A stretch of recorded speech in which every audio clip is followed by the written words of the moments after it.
Sige, lahat! Sige, lumakad ka! Bilisan mo!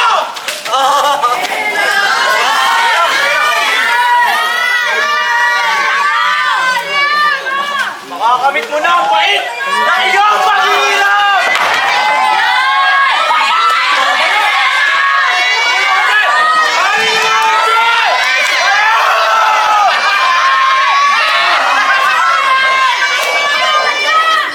Hindi pa rito ang tamang lugar ng iyong himlayan.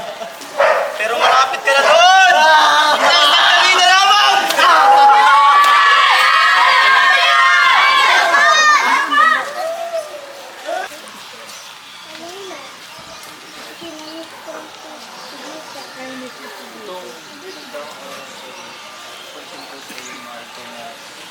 Tila bagang ang isip mo'y naglalakbay sa kawalan.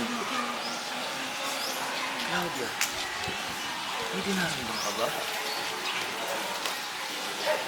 Claudia, ang sabi ko ay may dinaramdam ka ba? Meron ka bang sinasabi, mahal kong asawa?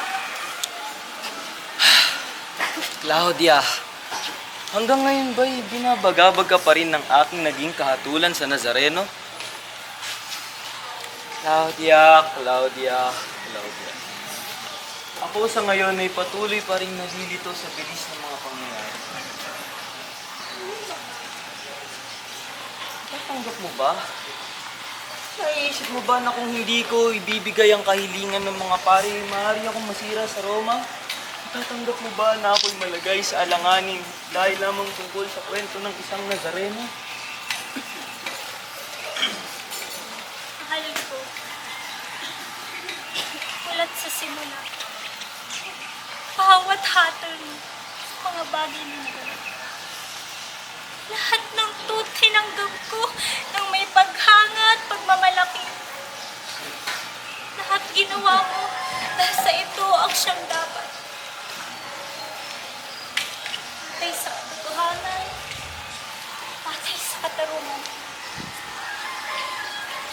Subalit, sa pagkakataong ito, Pilato, ang hatol ba ay ibinigay ayon sa katarungan? Ayon sa katotohanan? Krimen ba ang maituturing ang imulat ang kanyang lahi sa katotohanan siya? Siya ay biktima ng pagsasamantala ng pag-aaring uri. Claudia, ikaw ay lubhang nalito sa bilis ng mga pangyayari. Baka kang napagod. Bakit hindi ka muna magpahinga?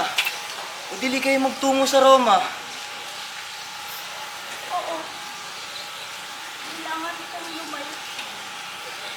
Kailangan kong pamamahinga.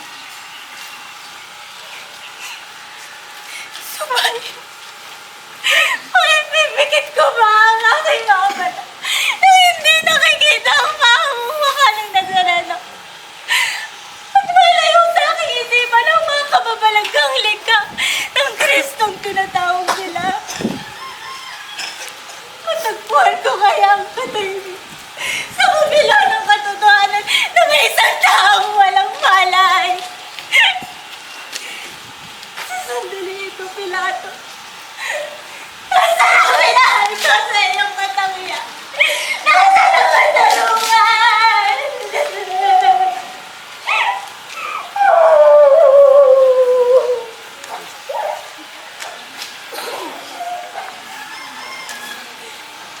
Mahal kita.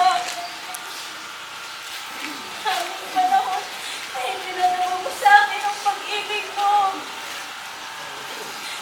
Ngunit, sa pagkakataon ito,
na, bilis!